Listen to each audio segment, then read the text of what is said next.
machine malfunctioning there. There's holes up, okay? They just went ahead and filled it.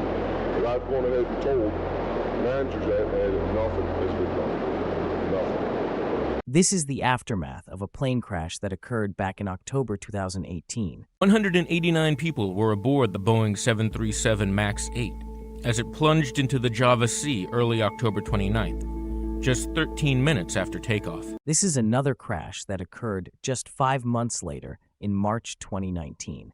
U.S. aviation investigators and a technical team from Boeing are headed to Ethiopia tonight.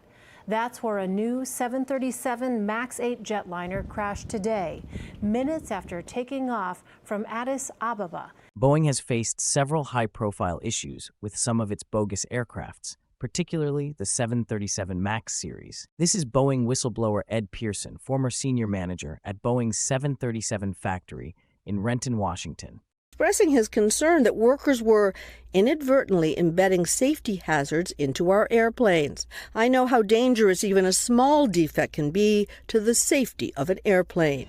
He says he urged the Boeing manager to shut down the factory for a few weeks to straighten things out. And what was his reaction to that? And he said, we can't shut down. And then I kind of got mad and said, I've seen military operations shut down for a lot less. What was his reply to that? Something I'll never forget. He said, well, the military is not a profit-making organization. What words would you use to describe that factory at that point? Dangerous. This is John Barnett, another Boeing whistleblower who was not as lucky as Ed and was found dead on March 2024, just days after being cross-examined by Boeing's lawyers. This is not a 737 problem, it's a Boeing problem. And I know the FAA's gone in and they've done due diligence and inspections to assure that the door plugs of the 737 are installed properly and the fasteners are torqued properly. But my concern is, what's the rest of the airplane? What's the rest of the condition of the airplane? The materials they're using some trash in the airplanes. Is terrible. Yeah. They cutting corners.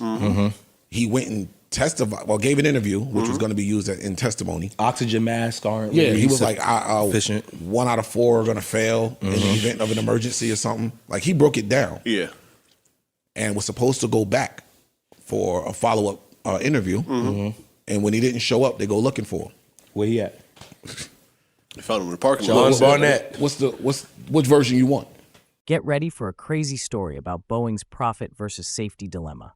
Let's start at the beginning, before a culture of greed took over the company. Boeing was founded on July 15, 1916, by William Boeing in Seattle, Washington. Initially, the company focused on producing seaplanes for the U.S. Navy during World War I. After the war, the cash wasn't flowing like it did before.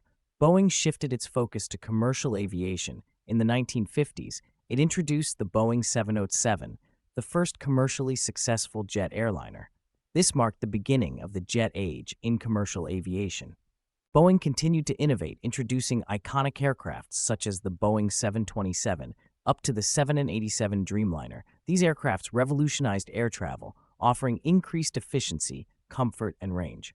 More than 10,000 Boeing-built commercial jetliners are in service worldwide, which is almost half the world fleet. Over the years, Boeing has engaged in several mergers and acquisitions to expand its capabilities and product offerings. In 1997, Boeing merged with McDonnell Douglas. The New York Times made an observation at the time that now seems to predict the future.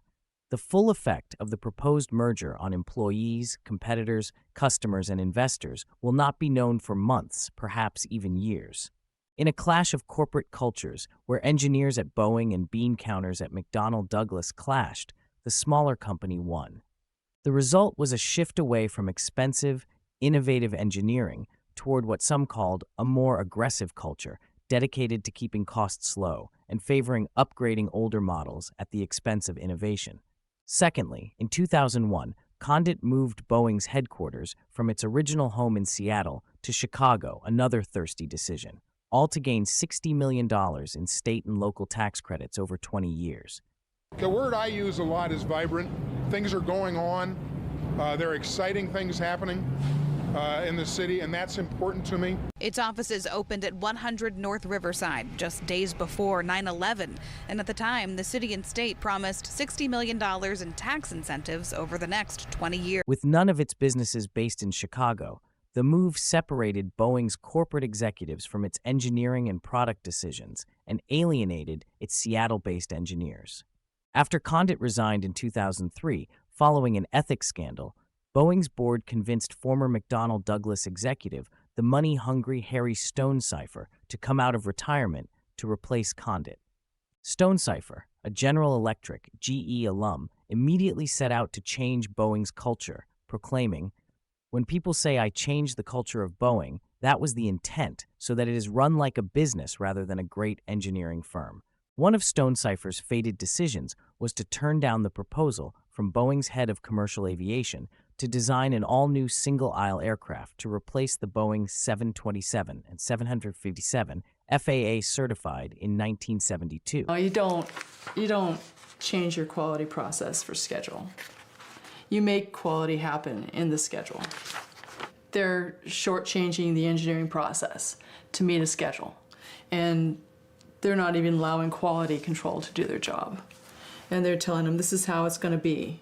I don't see how these people who write these things and agree to these things, on the signatures down here, how they sleep at night. Just 2 years after taking over, Stonecipher resigned after violating the company's code of conduct. The board recruited ex-GE executive Jim McNerney to succeed Stonecipher. By 2011, Boeing found its 737 losing out to rival Airbus's A320neo, with major customers like American Airlines. Rather than designing a new aircraft to replace the 737, McNerney opted for a 5-year program to upgrade to the 737 MAX. They ordered work to stop. But this time, managers overruled the quality inspectors. This internal Boeing document from 2010 reveals executives ordered Alenia to continue with fabrication without delay. We followed at that time the procedure to stop, but with the help of Boeing specialists at the time, while we were in a disapproved condition, they took responsibility for approving the quality, and we will continue to work in engineering at the time the product. The batteries passed Boeing's tests. In line with the FAA rules, Boeing said the 787 batteries would virtually never catch fire on board an aircraft. Then they failed twice in just 9 days. Boeing also agreed with customers like Southwest Airlines to avoid retraining pilots and upgrading its training manuals. These decisions minimized short-term cost to maximize short-term earnings. In my experience with advanced technology products, quick fixes often lead to design compromises that create more problems. This happened with the 737 MAX in 2015 when I'd encountered stall problems. Boeing opted for a major software change that was not disclosed to the FAA or described in its pilot's manual. The flaws in the software design that took flight control away from the pilots without their knowledge, based on data from a single sensor, ultimately led to the 2 737 MAX crashes in 2018 and 2019, causing the deaths of 346 people. The jet was a new Boeing 737 MAX 8, delivered to the airline last year. It's the same type of plane operated by Indonesia's Lion Air that crashed shortly after takeoff last October, killing all 189 on board. Are Boeing's problems caused by individual leadership failures or a flawed culture? The answer, both, eventually emerges. It was the actions of Condit and Stonecipher that turned Boeing's culture from excellence in aviation design, quality, and safety into emphasizing short-term profit and distributing cash to shareholders via stock buyback.